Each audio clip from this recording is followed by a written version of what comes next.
Di Al-Quran Allah Subhanahu wa Ta'ala melarang berzina, betul ya? Wala taqrabuz zina, jangan deket-deket zina. Nah, apa wasilah, wasail, jalan-jalan menuju zina itu apa? Nauzubillah lana wa li dzurriyyatina wa li usratina jami'an. Apa jalannya?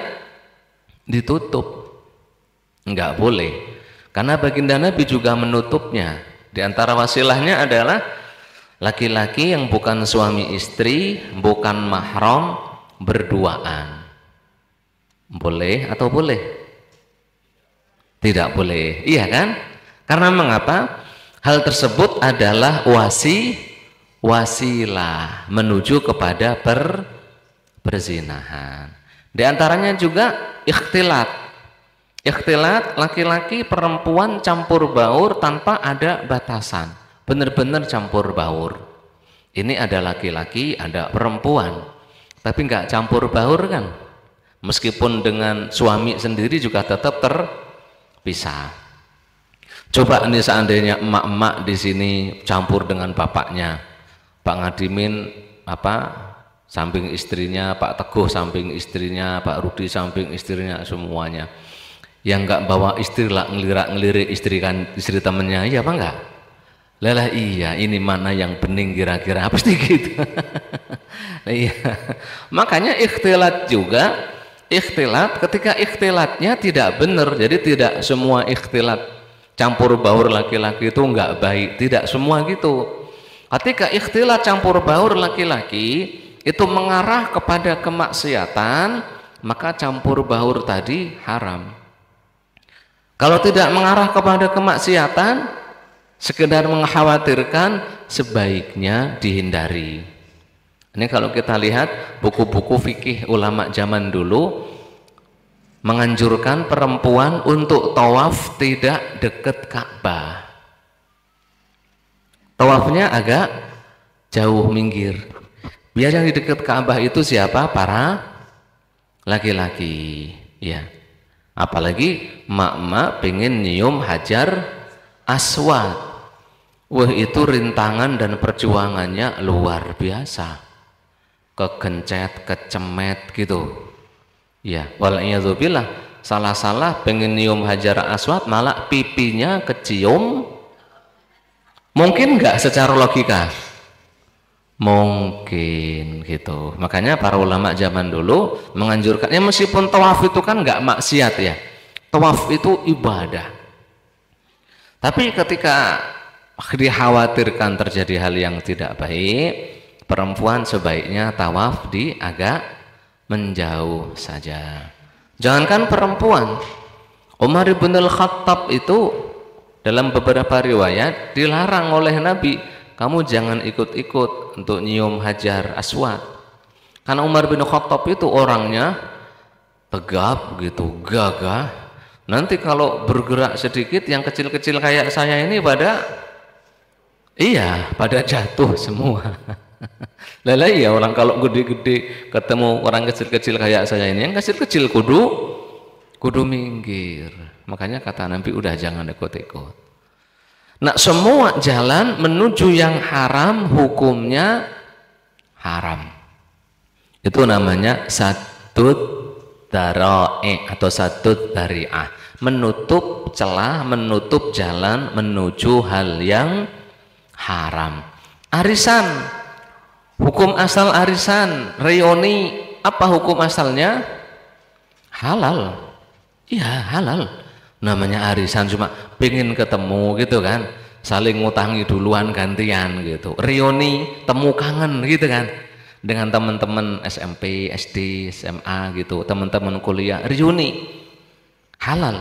Tapi ketika reuninya tadi laki-laki perempuan campur baur, perempuannya pakai pakaian-pakaian yang kurang syar'i, yang enggak syar'i, diiringi dengan musik ajub-ajuban. Waduh, ya wes Pak, enggak boleh. Kenapa? Mengarah kepada hal yang tidak baik. Ya, namanya apa? Saddud dzari'ah. Ini sekarang yang termasuk terlalu luas menerapkannya. Dulu sebagian ulama Saudi. Nah, sebagian fatwa-fatwa di kerajaan Saudi Arabia zaman dulu berdasarkan sadud dari'ah, tapi kebablasan dalam beberapa sisi gitu, terlalu kebablasan. Kayak contohnya dulu ya, sekarang udah dirubah. Dulu ada fatwa perempuan haram nyopir mobil. Perempuan haram nyopir mobil. Jadi seorang suami kalau nggak bisa nganterin istri, kudu nyewa sopir pribadi, gitu. Semakin kesini, ekonomi itu nggak semakin naik, semakin turun. Karena apalah, gejolak dunia minyak juga semakin murah, pengaruh perang apa semuanya. Akhirnya banyak kepala keluarga tidak mampu nyewa sopir pribadi. Ini kepala keluarga laki-laki harus kerja. Nah sekarang yang nganterin anak-anak ke sekolah siapa? Emaknya di fatwa nggak boleh nyopir mobil. Saya masih ingat sekali di kelas saya di Libya, di kelas itu ada dosen dengan gampangnya mengatakan bahwa ciri-ciri perempuan liberal atau ciri-ciri orang liberal adalah orang-orang yang membolehkan perempuan nyetir mobil. Di hati saya, kok gitu amat? Ya, apa kaitannya liberalisme dengan perempuan nyetir mobil coba? Kaitannya apa coba? Liberalisme itu kan dimulai dari sebuah keyakinan yang nyeleweng gitu ya, nyeleweng keyakinannya. Lah perempuan nyetir mobil itu masalah muamalah, iya apa enggak? Bukan masalah akidah. Liberalisme dimulai dari sebuah keyakinan, cara berpikir yang salah, kemudian baru turun kepada perbuatan. Lah ini perempuan nyupir mobil itu enggak ada kaitannya dengan akidah. Iya, unik saya. Kok bisa ya? Kok bisa? Nah giliran saya kan ke Arab tahun 2015, itu masih haram seingat saya fatwanya. Kemudian menjelang COVID itu dirubah fatwanya. Kenapa dirubah? Karena fenomena tadi, realitanya banyak kepala keluarga tidak bisa menyediakan sopir pribadi. Karena sopir pribadi ya minimal 1.500 real itu minim. Harus menyediakan akomodasi yang lain, itu enggak semuanya punya. Dirubah fatwanya, perempuan boleh nyopir mobil, boleh. Akhirnya perempuan-perempuan itu pada sekolah ke dalah namanya. Karena itu unik di Saudi bagusnya. Sekolah pengemudi itu langsung di bawah apa bahasa kita kayak polisi kepolisian gitu. Jadi nggak ada nyuap-nyuapan, nggak ada nyogok-nyogokan gitu. Kalau nggak lulus tes ya sekolah langsung dibimbing oleh Pak polisi, berapa kali pertemuan nanti lulus. Nah gitu banyak. Nah sekarang perempuan Saudi pada nyopir mobil sendiri. Nah ketika ditanya dulu salah seorang ulama yang mengatakan perempuan haram nyopir mobil, apa alasannya? Kata mereka ini ada rekamannya di YouTube, masih ada. Nggak usah saya sebutkan ulamanya siapa. Saya masih hidup, ulamanya masih hidup, ulama sepuh di Saudi. Perempuan kalau diperbolehkan nyopir mobil sendiri, tuh perempuan nanti bakal nemui pacarnya. Karena nemui pacar itu mendekati zina, ditutup jalannya, haram. Makanya perempuan nggak boleh nyetir mobil sendiri karena dikhawatirkan nemui pacarnya. Lah saya mikir, lah kalau laki-laki nggak bisa nemui pacarnya memang bukannya sama wae. Lah iya kan, emang kalau laki-laki nyopir mobil sendiri nggak bisa nemui pacarnya? Bisa kan? Nah itu nggak pas itu.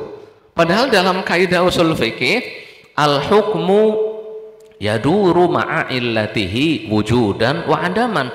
Hukum itu selalu ada bersama illatnya, bersama sebabnya. Kalau sebabnya ada, Ada hukum, nggak ada sebab, nggak ada hukum. Lah tadi sebabnya haram adalah kemungkinan perempuan nemui pacar, gitu. Lah emang laki-laki kagak ada sebab seperti itu? Ada. Iya apa enggak? Lah iya, gitu ya. Makanya saya dari dulu ketika dengar ada dosen mengatakan ciri-ciri perempuan liberal, perempuan nyetir mobil sendiri, nggak masuk di hati saya. Tapi ya saya hormati. Karena ini dosen meskipun sudah doktor, mungkin sudah profesor sekarang, memang hidup dalam ruang lingkup cara berpikir seperti itu. Lah iya kan? Mau kita debat, mau diskusi, ya mafi faidah, nggak ada faidahnya, nggak ada manfaatnya, ya dihormati sajalah. Toh namanya guru, yang penting ngajarkan kita kebaikan, kita juga bisa mikirkan gitu, yang penting ada kaidahnya. Paham ya? Apa namanya tadi itu? Saddu adzari'ah. Ya silahkan, perkara-perkara haram yang lain silahkan, ini jadi rumus. Anak sampean mau izin kemana? Belajar bersama. Bersama siapa? Sama temennya. Temennya berapa? 1. Anak sampean laki-laki. Lah temennya laki-laki atau perempuan? Perempuan. Nah, belajarnya di mana? Itu di kebun binatang sono. Itu enggak belajar bersama itu nanti jadinya itu. Iya apa enggak? Enggak jadi belajar bersama, bakso bersama mungkin jadinya ya, makan mie ayam bersama, aku tuh nonton bersama jadinya, enggak belajar bersama. Paham ya? Iya, gitu. Jadi hati-hati. Ini ada perkara haram, jalannya ditutup. Kita sebagai orang tua, sebagai ulama, sebagai para fuqaha, para kiai, para ustadz, kudu ngerti itu jelas-jelas haram enggak? Gitu. Kalau belum jelas-jelas haram, ya jangan gampang-gampang nutup. Ya kayak tadi perempuan nyupir mobil itu enggak haram. Apa kaitannya? Laki-laki bisa nyetir motor, perempuan juga bisa. Laki-laki bisa nyupir mobil, perempuan juga bisa. Laki-laki nyupir bis, perempuan bisa enggak? Bisa. Laki-laki nyupiri pesawat terbang tuh, perempuan bisa enggak? Mungkin bisa, mungkin ya. Saya nggak pernah tahu sih ada pilot perempuan, ada nggak pilot perempuan? Mungkin aja secara logika kita ada. Laki-laki nyupiri kereta bisa, perempuan bisa nggak? Bisa. Ya perkara-perkara yang mubah seperti ini nggak masuk dalam akidah selama masih bisa menjaga. Kayak dulu ikhtilat di Saudi, kayak perempuan kerja haram, kecuali kerjaan yang ngajar. Kalau kerja di luar, kerja jadi apa namanya, yang di supermarket itu dulu haram fatwanya. Saya datang di sana masih haram. Lagi-lagi kenapa perempuan haram bekerja? Khawatir nanti pacaran gitu. Jadi dua haram gara-gara khawatir ini. Lah cuma lama-lama saya yang cerita teman di Saudi yang cerita bahwa jumlah apa armalah, jumlah janda itu berapa juta gitu dulu itu. Terus jumlah awanis, perempuan-perempuan yang sudah apa tua tapi belum nikah disebut awanis, itu juga banyak. Nah, negara mengeluarkan duitnya sulit kalau nanggung terus-terusan. Akhirnya dibuka lapangan pekerjaan bagi perempuan. Nah, sekarang supermarket, mal-mal itu yang memenuhi karyawannya siapa? Perempuan. Ya emang enak. Karyawan perempuan itu lebih enak dibanding karyawan laki-laki. Betul? Perempuan itu jarang yang rokok. Betul ya? Perempuan itu jarang yang nggak profesional. Waktunya kerja, waktunya tidur. Beda laki-laki. Laki-laki itu kadang waktunya kerja malah kadang tidur gitu ya. Perempuan biasanya enggak gitu. Tanya aja Pak Latif, maka karyawan Pak Latif itu lebih banyak perempuan, Pak Latif itu ya. Iya kan? Enggak banyak protes, enggak banyak apa. Apalagi kalau urusan duit, lebih teliti laki-laki atau perempuan? Perempuan, betul kan ya? Lebih teliti perempuan. Wong saya itu kalau ngitung duit aja, waduh ini ngitung duit berapa juta, pusing itu. Nanti saya ingat saya sudah 10, sudah 1 juta, dihitung lagi ternyata 9. Kadang-kadang dihitung lagi 11, gitu kadang-kadang. Coba emak-emak, jarang sekali salah ngitung duit, gitu ya. Ala kulli hal, ini salah satu dalil bahwa dalam syariat kita ada saddud dzari'ah. Ini perkara benar-benar haram, selama benar-benar haram, jalan menuju ke sana tutup, boleh. Difatwakan ditutup, boleh. Faham ya? Baik.